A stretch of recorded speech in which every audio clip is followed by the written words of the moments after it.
Two explosions have hit security complexes in the Syrian capital, Damascus, killing a number of civilians and police. State television says the attacks were carried out by suicide bombers. Our Middle East correspondent Paula Sleer has the latest.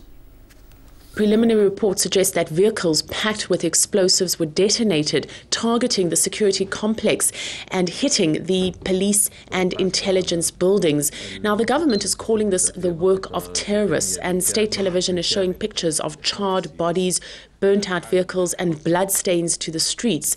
These blasts come after a string of recent suicide attacks. Just last month, on February the 10th, 28 people were killed in twin blasts that hit the security complex in the government stronghold of Aleppo. And since December, there have been 3 suicide bombings in Damascus.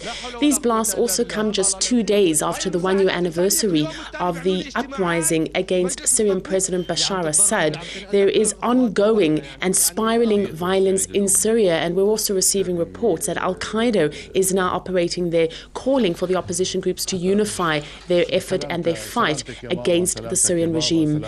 Now, so far, all efforts at a ceasefire have failed. The former UN chief Kofi Annan has been trying to mediate some kind of peace plan between the regime and the opposition, and in the coming days there will be a delegation from the United Nations in Syria assessing the situation on the ground and trying to move talks forward.